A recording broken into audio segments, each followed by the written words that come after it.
வேலூர் மாவட்டத்தில் கைத்தறி மற்றும் துணைநூல் அமைச்சர் அவர்களை வருக என வரவேற்கிறேன். மற்றும் இந்த ஆய்வுக்கூட்டத்திற்கு முன்னிலை வைத்துக் கொண்டு நமது மதிப்பிற்குரிய மாவட்ட ஆட்சியர் அவர்களையும் வருகவையும் இங்கே வருகின்ற நமது மாவட்ட காவல் கண்காணிப்பாளர்களையும் மாவட்ட வெளி மாநிலங்கள் கொள்முதல் பண்ணாங்க. இப்ப உங்க பேரில் என்ன பண்ண போறீங்க? அந்த பேரில் என்ன பண்ண போறோம்? அந்த மாதிரி எல்லாம் கிடையாது. இங்க இருக்கிற நெசவாளர்கள்ட்ட கைத்தறி எவ்வளவு வச்சிருக்கிறாங்களோ அவங்க கிட்டையும், விசைத்தறி உரிமையாளர் அவங்க எவ்வளவு வச்சிருக்கிறாங்களோ சொசைட்டி மூலியமா அவங்க கிட்டையும், மீதி தேவைப்படுறது வந்து நம்ம பவர் லூம்ல இருக்கிற சொசைட்டி மெம்பர்ஸ் கிட்ட நம்ம எல்லா விஷயமும் இனிமேட்டு தமிழ்நாட்டில் இருக்கக்கூடிய விவசாயிகளாகட்டும் நெசவாளர்களாகட்டும் அவங்க பயன்பெறும் வகையில என்னென்ன செய்ய முடியுமோ இந்த அரசு நடவடிக்கை எடுக்கும்.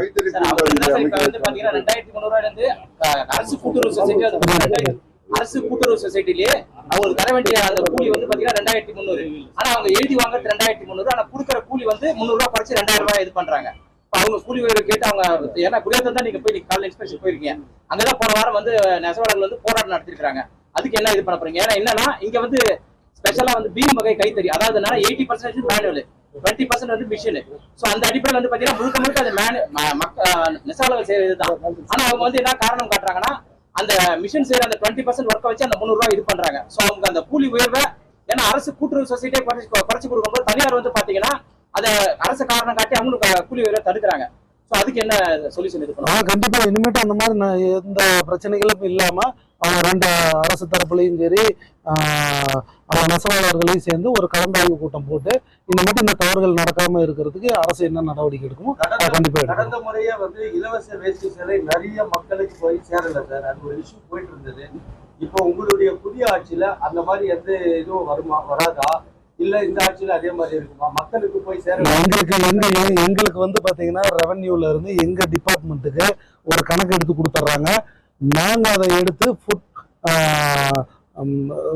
கூட்டுறவுத்துறை அவங்களுக்கு வந்து அதை நாங்க வந்து கொடுக்குற வரலும் தான் எங்களுடைய பொறுப்பு. அது நாங்க வந்து யாருக்கும் மக்களுக்கு நேரடியாக நாங்க டிஸ்ட்ரிபியூட் பண்ண போறதில்ல.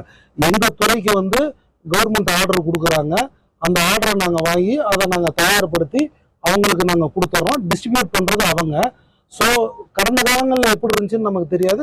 இந்த வாட்டி அந்த துறை அமைச்சர் சொல்லி இருக்கிறாரு யார் யார் எந்தெந்த மக்கள் வாங்கலைங்கிறத நேரடியாக அவங்களுக்கு கொண்டு போய் சென்று தேடி கொண்டு போய் கொடுத்துடலாம் அப்படிங்கிற மாதிரி ஒரு தகவல் சொல்லி. நூல் விலை உயர்வு அதிகமா இருக்கு சார், அதனால திருப்பூர் பகுதியில் பின்னல் ஆடைகள் உற்பத்தி பாதிப்பு இருக்கு. இப்போ நீங்க அமைச்சராயிருக்கீங்க, நூல் விலை கட்டுப்பாடு அதுதான் இப்போ 11% அந்த ஜிஎஸ்டி வந்து 11%. ஆமா 11% அந்த கண்டிப்பா சொல்றது அதான் சொல்லிட்டு. அதனால அது விலை குறைஞ்சிருக்குது.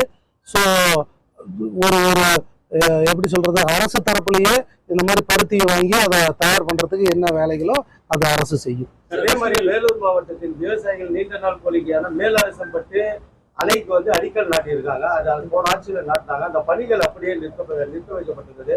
ஒரு மாவட்டத்தினுடைய பொறுப்பு அமைச்சரா நீங்க வந்திருக்கீங்க, அந்த பணிகள் தொடருமா இல்ல கிடப்பில் போடப்படுமா? அதான் சொல்றேன், இப்பதான் வந்திருக்கிறேன். ஒரே அதான் உண்மை நான் இல்லைன்னா சொல்ல வந்திருக்கிறோம். ஒவ்வொரு பிரச்சனையும் ஒவ்வொரு இஷ்யூவா கண்டிப்பா செய்யறதுக்காக தான் இந்த கவர்மெண்ட்டை ஃபார்ம் பண்ணி இருக்கிறாங்க. மக்கள் எங்களை நம்பி வாக்கு செலுத்தி இருக்கிறாங்க. 100% எங்க தலைவர் மாண்புமிகு தமிழ்நாடு முதல்வர் சொன்ன மாதிரி மக்களுக்கான அரசா தான் இருக்குமே தவிர எங்க கவனத்துக்கு எது வந்தாலும் உடனடியாக அதை நாங்க சரி செய்வோம். எல்லா விஷயங்களும் இருக்கு. நீங்க பத்திரிகைக்காரங்க, உங்களுக்கு தெரியாத ஒன்றும் கிடையாது. நீங்க நண்பர்களா எந்த தகவல் இருந்தாலும் எங்க கவனத்துக்கு கொண்டு வந்தீங்கன்னா அது மக்களுக்கு நல்ல விஷயங்கள் என்றால் உடனடியாக அதுக்கு என்னன்னா நாங்க காது கொடுத்து கண்டிப்பா. இனிமேட்டு எனக்கு இங்கதான் ஒர்க்கு, மாசத்துக்கு ஒரு முறை நான் கண்டிப்பா ஃபெஸ்டிவல் சீசன்ஸ்ல நிறைய பொதுமக்கள் வந்து தனியார் கடைகள் தான் போறாங்க. கோடெக்ஸுக்கு வர்றதுக்கான அந்த இது அதுதான் இனிமேட்டு அந்த மார்க்கெட்டிங் சோசியல் மீடியா எல்லாமே சொல்லி மார்க்கெட்டிங் பண்ண சொல்லி இருக்கிறோம். இப்பதான் வந்திருக்கிறோம். ஒவ்வொரு இதா இப்ப வந்து இலவச வேட்டி சேலை, பொங்கலுக்கு உண்டான இலவச வேட்டி சேலை, அதுக்கு தேவையான அந்த வேலைகள் போயிட்டு இருக்குது. இந்த மாச கடைசிக்குள்ளோட முதலமைச்சர் அவர்களோட ஆலோசனை செஞ்சு அதை கொடுக்குற மாதிரி இருக்கிறோம். ஸோ அந்த வேலை இருக்கு. அது முடிஞ்சோடனே அடுத்தது நீ சொன்ன மாதிரி கோஆப்டெக்ஸ் பார்க்குறோம்.